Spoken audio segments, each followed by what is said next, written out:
Welcome to the deaf music to the blind. I'm Johnnie Walker. This is page 31. You know what it is.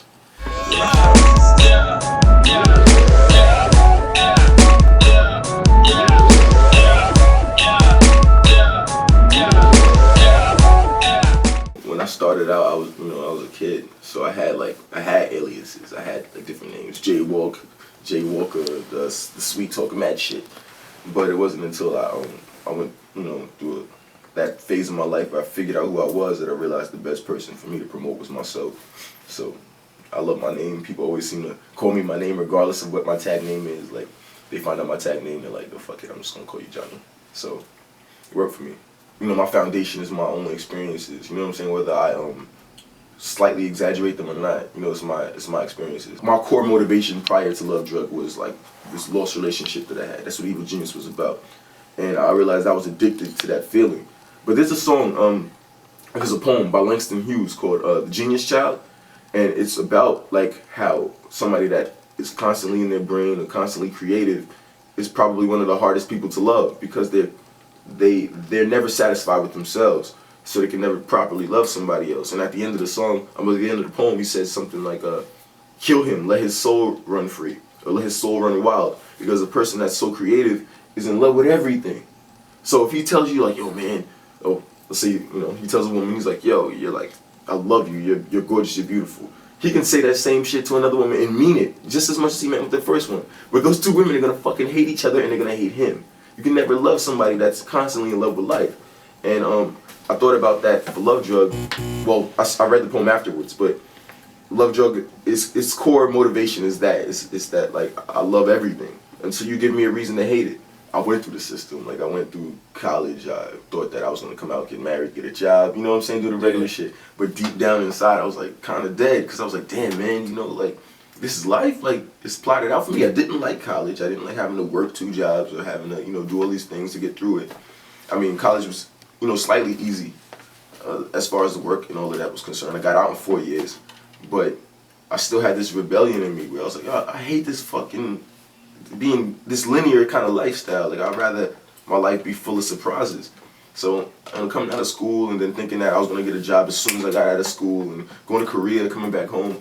I figured, here's the 9 to 5 for the rest of my life until I'm like 50, and then I'm, get a house and have kids and all of that. And it didn't really work out that way. I had to struggle for a regular ass sweeping the floor kind of job. And I'm like, man, like, this whole system's some bullshit. It doesn't work. So I remembered what my passions were. My passion was always music. So I was like, let me bring this shit back. Man, it was more so like I wanted to be a videographer when I got out of Korea. I got my camera equipment. I'm like, let me just help people, reach their dreams, be rappers or whatever.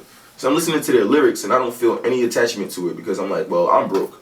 And I started a business. All my money goes to my business. So to hear songs about how you're like popping bottles in the club and all of this shit just seems kind of fake, especially when I personally know you and I know you're not doing shit like that.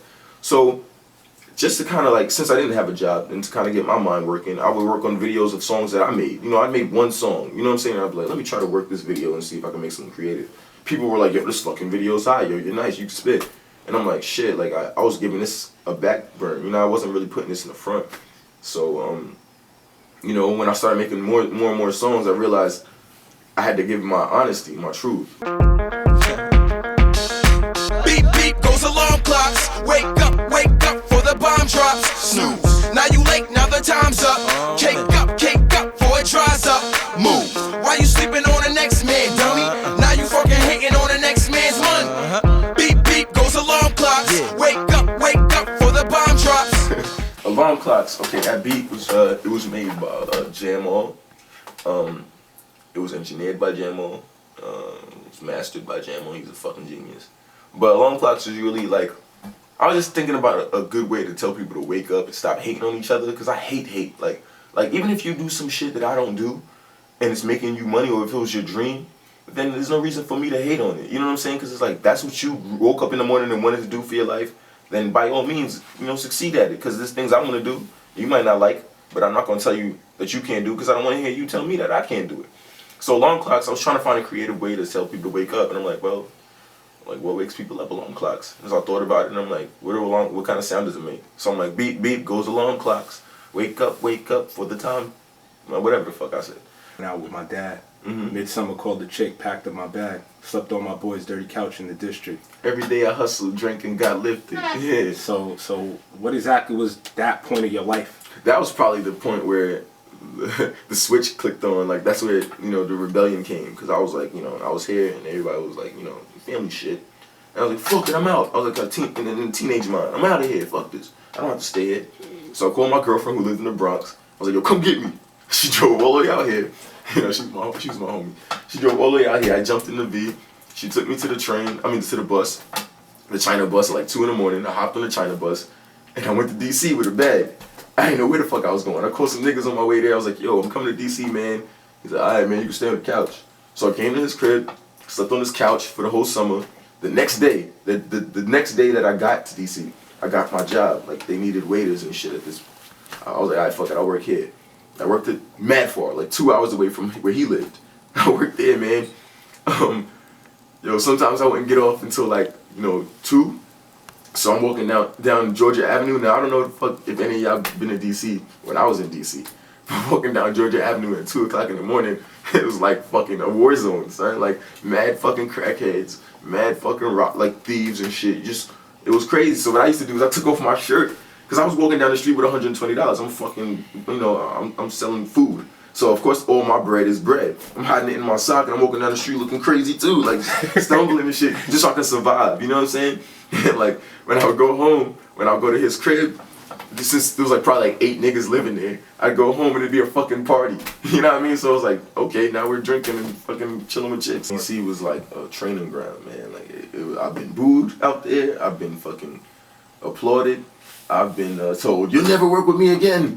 And then 10 minutes later, the same person that said it would be like, yo, I apologize. I didn't realize you was fucking it up like that. You know what I mean? So it was like, DC was really like where I got my footing as far as shows are concerned. I didn't know shit about a stage and a microphone in front of people until I went to DC. So it trained me. I didn't realize it until I came back from Korea. Like, I honestly thought that, that was going to be my way to get my music out, just to work with other people that were making music so that we'd be more of a conglomerate. But I started to realize that I brought myself down musically, and I'm not trying to be condescending or anything, but it's like a lot of people that I rapped with at the time were just rapping about, the regular shit. And I was just like, well, I want to make a song like Garden of Eden, you know what I'm saying? But not everybody would feel you on that twisted concept. So I'm like, well, maybe I gotta do this shit by myself, you know what I'm saying? So that's what ended up happening. I closed this door, I blast the beat, and honestly, my nigga, I get up, I'm gonna show you. I get up, let's say a beat is playing, right? I'm listening to the shit, I'm like, oh, this shit is hot. Alright, let me throw it back real quick. Just to let me throw it back again. And then I start raging, what we call rage. Like, we just wild the fuck out. I'm talking about, like, go around the room, like, like jumping around, like, yeah, So the first thing that comes to me is the melody, it's the hook. So I'm with the hook in the song concept. All right, this hook is fire, okay, cool. Now I make sure that the song revolves around the concept of the hook. The verses come easy. The verses are like 10, 15, if that. The longest I'll go on a song is probably 15 minutes. And then it's just like, all right, because that's how you keep it organic.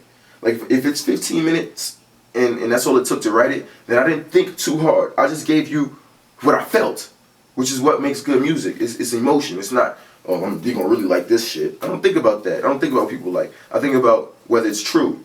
I spit that shit, hook comes out like Roll. Like, I thought I had Love Drug ready. When Roll the beat came to me, it was 2 days before Love Drug was supposed to be released. So I'm listening to it and I'm like, yo, this shit is fire. Like, I'm sitting here, I'm like, we roll in my room, like, we roll. Like, yo, I gotta put this on there. Call my engineer, like, I'm coming to your house tomorrow, we're recording this song. And that's what happened. And Roll's my favorite song because of how organic the concept was and how fast it came about. What are we getting when we come to a Johnnie Walker show? You come to a Johnnie Walker show, you're gonna see some shit. Huh?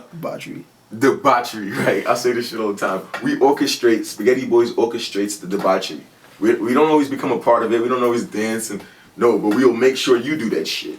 And other than that, the projects, man, like for the next 2-3 years, I've already got my projects laid out. I already know what I'm dropping and when they're dropping. It's just a matter of if y'all stick with us, man. Y'all either gonna hear about us later or you're gonna ride us to the top. Let's do it. I see my reason, I see my mission, a spokesperson for this lifestyle. My sole purpose purpose is to live life well. So hand me bats, hand me beats, hand me bitches, rubbers, and a fucking mic, pills and speakers. This rapping shit is something like I've no weakness, while everybody's living life for the weak. The world needs to relax, no love, that's fucking whack. I'm going and I ain't never coming back, motherfucker. We roll, roll, roll, roll, roll. We roll. The world needs to relax, no love, that's fucking whack. I'm going and I ain't never coming back, motherfucker. Hell no.